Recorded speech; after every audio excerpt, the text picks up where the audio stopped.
नमस्कार. मी प्राध्यापक डॉक्टर अर्जुन नेरकर, महाराजा सयाजीराव गायकवाड महाविद्यालय मालेगाव कॅम्प मालेगाव.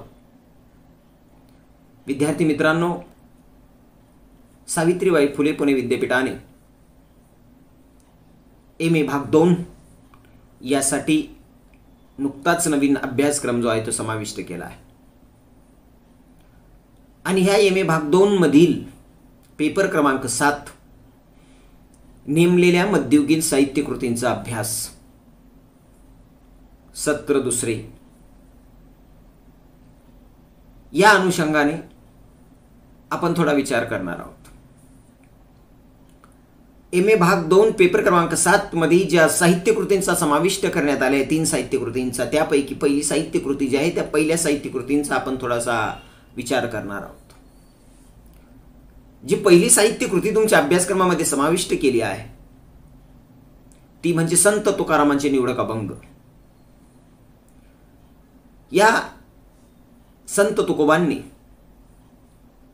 विठ्ठल भक्तीवर आधारित बरेच अभंग लिहिले आहेत, पण आपण ज्या काही निवडक अभंगांचा अभ्यासक्रमामध्ये समाविष्ट केला आहे त्या अभ्यासक्रमाविषयीच्या अभंगांचा आपण विचार करणार आहोत. या निवडक अभंगाकडे जाण्यापूर्वी संत तुकारामांचे जीवन चरित्र किंवा जीवन जे आहे खूप खडतर प्रवासातनं गेलं, पण विठ्ठल भक्ती कधी सोडली नाही. आणि मग विठ्ठलाचे कसे दास झाले या थोड्याशा आपण त्यांच्या चरित्राचा विचार करू आणि मग उर्वरित तासाला आपण निवडक अभंगांचा विचार करणार आहोत. खरं तर संत तुकारामांचा जन्म शके 1530 मध्ये इंद्रायणी नदीच्या तीरावर वसलेलं एक छोटंसं देहूगाव, या देहूगावी पवित्र अशा कुटुंबामध्ये झाला. बोल्लोबा आणि कनकाई या दाम्पत्याच्या पोटी कुणबी कुळामध्ये संत तुकाराम जन्माला आले. विठ्ठल भक्तीचा वारसा त्यांच्या कुटुंबात वडिलोपार्जित असल्याने संत तुकारामांना विठ्ठलाचे दास होणे फार सोपे झाले. संत तुकाराम महाराजांचे 8वे पूर्वज विश्वंभर बाबा हे मोठे भगवत भक्त असल्याने त्यांच्या काळापासूनच घराण्यामध्ये, त्या कुळामध्ये विठ्ठल भक्ती, नामस्मरण, पंढरीची वारी यांचे महात्म्य वाढलेले होते. आणि म्हणून संत तुकारामांचा घरचा व्यवसाय जो आहे तसं पाहिलं तर दुकानदारीचा, वाहण्याचा असून घरी थोडीफार महाजनकी अथवा सावकारकी होती. विठ्ठलाची उपासना घराण्यात असल्यामुळे आषाढी कार्तिकीची वारी कधी चुकवली नाही, कधी चुकली पण नाही. घराण्यामध्ये अन्नदान, गरिबांविषयीची दया, संतांचा सन्मान, विठ्ठलावर दुरूढ निष्ठा, भजन कीर्तन, सदाचार या सर्व प्रथा ज्या आहेत तुकारामांच्या घरामध्ये सर्व पूर्वापासून त्या भरलेल्या होत्या आणि त्या चालत आल्या होत्या. त्या तुकाराम महाराजांनी सुद्धा पुढे चालवल्या. खरं पाहता असं म्हणतात, माता पिता बंधू सज्जन, घरी उदंड धनमान, शरीरी आरोग्य लोकात मान, एकही उणे असेना. या उक्तीप्रमाणे असा सर्वत्र आनंदी आनंद या घरामध्ये, या घराण्यामध्ये भरलेला होता. तुकोबा 8 वर्षाचे असताना पहिला विवाह आणि 13व्या वर्षी त्यांचा दुसरा विवाह, असे 2 विवाह झालेत. वयाच्या 13व्या वर्षी तुकोबांचे आई वडील वारलेत. पत्नीच्या निधनाने वैराग्य प्राप्त होऊन थोरला भाऊ सावजी घरातून निघून गेला. लहान वयात तुकारामांवर मोठी जबाबदारी पडली आणि त्यांनी आरंभी मोठ्या तोलदारीने ही सगळी जबाबदारी जी ती सांभाळली. या संदर्भात विल भावे असे म्हणतात, घरचे महाजनकीचे वतन, यामुळे लोकात वजन थोर, व्यापारात लाभ, यामुळे हाती पैसे अमाप, दाराशी नोकर चाकर, गोठ्यात गुरेढोरे, सेजेला 2 भार्या, पोटी पुत्र सुलक्षणी, यापुरते इहलोकी सुख ते आणखी कोणते समजायचं.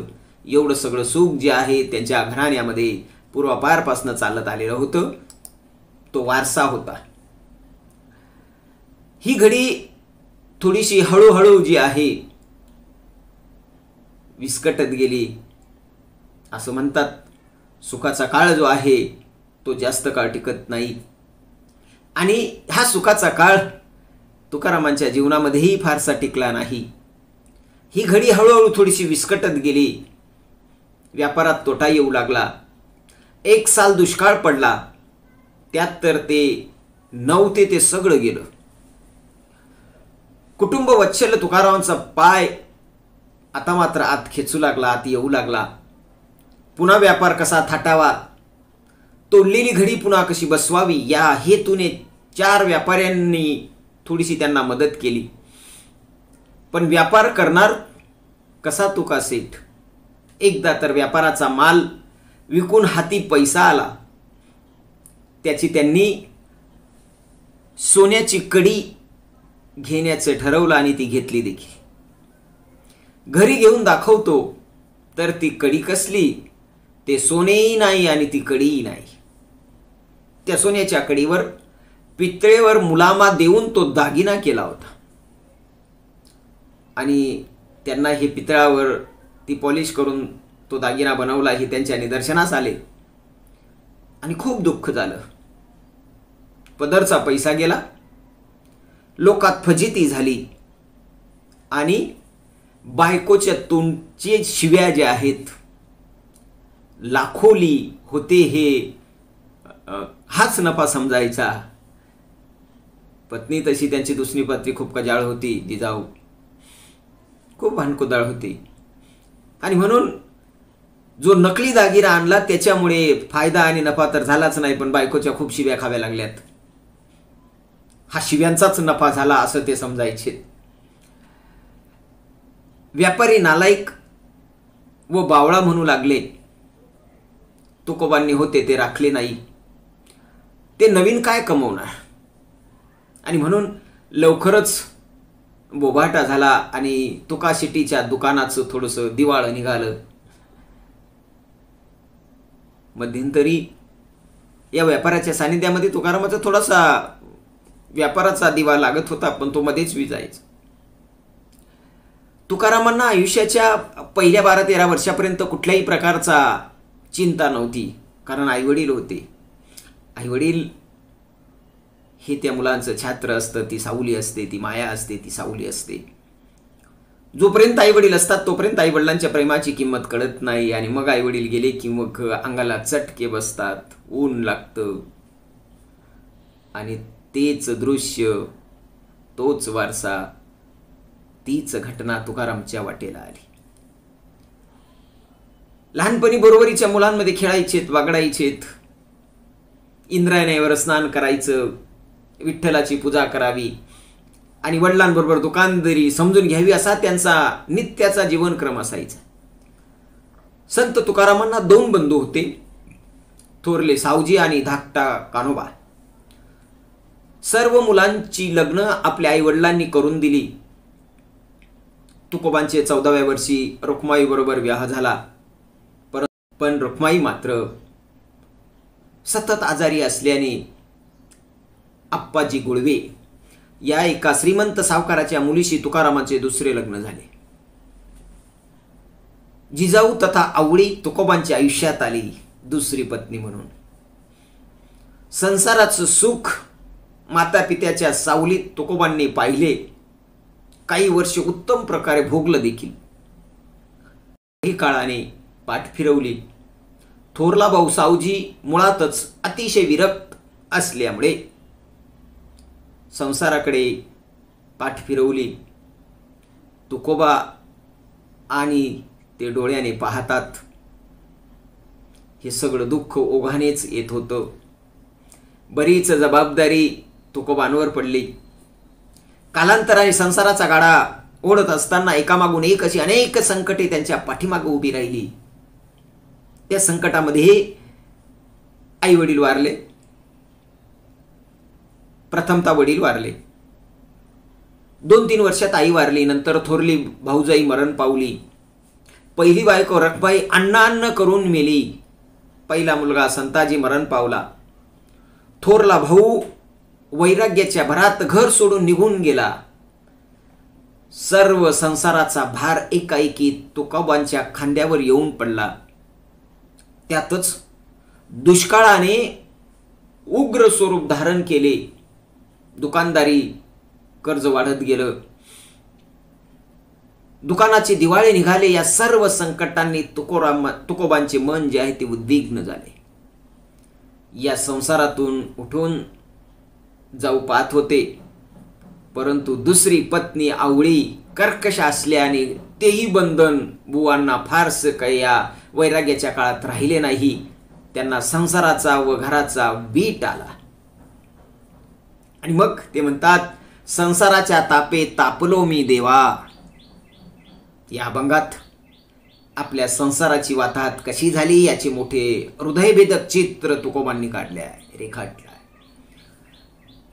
त्यांची चिंता जी आहे संसाराविषयीची किंवा संसारामध्ये मन रमण्याऐवजी विठ्ठल भक्तीकडे जास्त केंद्रित झाले.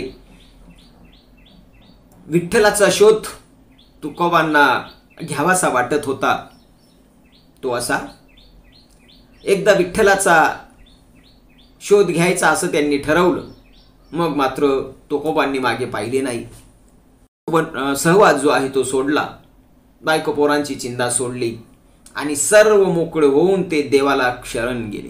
प्रत्येक वाईट आणि दुःख गोष्टीला तुकाराम बरे झाले देवा, आता निघाले दिवाळे, असं नेहमी म्हणतात. असं म्हणतात असताना त्यामध्ये स्वीकाराची एक वृत्ती आहे. हा ओमनासारखा संसार त्यांनी कडवट समाधान म्हणून स्वीकारला आणि विठ्ठलाचे पाय धरले. संसारापासून वंचित होऊन विठ्ठलाकडे केंद्रित झाले. देवगावापासून जवळच असणाऱ्या भंडाऱ्याच्या डोंगरावर जाऊन भजन, ज्ञानेश्वरी गाथा, भागवत गीता वाचन, विठ्ठलाचं चिंतन यांच्या नादात ते दंग होऊन गेलेत. ती आता साधू संतांच्या भजनात व कीर्तनात रमू लागले. आपणास वैराग्य कसे प्राप्त झाले, संसाराविषयी तुकारामांचे मन कसे असे का विटले, या सर्व गोष्टींचा तुकारामांच्या मनावर विपरीत परिणाम झाला आणि घरातील सर्व खातेबुक, चोपड्या, वह्या, सर्व कागदपत्रे इंद्रायणीमध्ये बुडवून टाकली. परमेश्वराच्या ठाई चित्त एकाग्र होण्यास साधनीभूत असा एकांतवास पत्करून त्यांनी भक्तीची साधना केली. संत तुकोबांनी अशी अनेक संकटे एकामागून एक पाहिली, ती गिरवली आणि त्यांचे मन जास्तच उद्विग्न झाले. विठ्ठल भक्ती आणि हे सगळं सोडून ते विठ्ठल भक्तीच्या मागे लागले. खरं तर कृष्णाचा जन्म मथुरेला झाला आणि त्यांचं कौतुक जे आहे ते गोकुळामध्ये झालं. तसंच काहीसं तुकोबांचा जन्म देहूत झाला आणि कौतुक त्यांच्या आजोळी म्हणजेच लोहगावला होत होतं. देहूकर यांनी त्यांचा खूप छळ केला. मंबाजी गोसावीने तुकोबांविषयीची फिर्याद नोंदवली. असे अनेक स्तरावर तुकोबांची हेटाळणी होऊ लागली.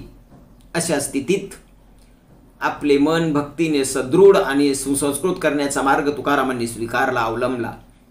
अंतकरणातील नाना प्रकारांच्या विकारांना पायबंद घालावा, व्यापक दृष्टीने आणि समाधानी वृत्तीने आपलं कर्तव्य करीत राहावे. समाजातील प्रत्येक घटक जबाबदार कर्तव्यनिष्ठ असेल तरच समाजाची प्रगती होईल किंवा तो प्रगत होऊ शकेल. अशा वैयक्तिक सदाचाराचा आणि सामाजिक कर्तव्य पालनाचा मार्ग तुकारामांनी आपल्या समाजाला दाखवला. आंतरिक जीवनाच्या समृद्धीचा मार्ग दाखवून पाचोळ्यासारख्या जगणाऱ्या त्यांच्या जीवनाला त्यांनी अर्थ दिला. तुकारामांनी केलेली ही लोकजागृती मूलगामी आणि महत्त्वाची आहे. आणि मग ते शेवटी म्हणतात किंवा त्या अभंगामधून आपल्याला सिद्ध होतं की तुका झालाशे कळस, ही उक्त्याप्रमाणे तुकारामांचं जीवन सार्थकी होतं. अशा पद्धतीनं बांधवांनो आपण थोडासा तुकारामांच्या जीवनाचा तो अल्पासा परिचय जो आहे तो करून घेतला. उर्वरित तासाला पुढील तासाला आपण तुकारामांच्या अभंगांचा विचार करणार आहोत, जे तो आपल्या अभ्यासक्रमामध्ये समाविष्ट केलेले आहेत. त्या अभंगांचा आपण विचार करणार आहोत. धन्यवाद.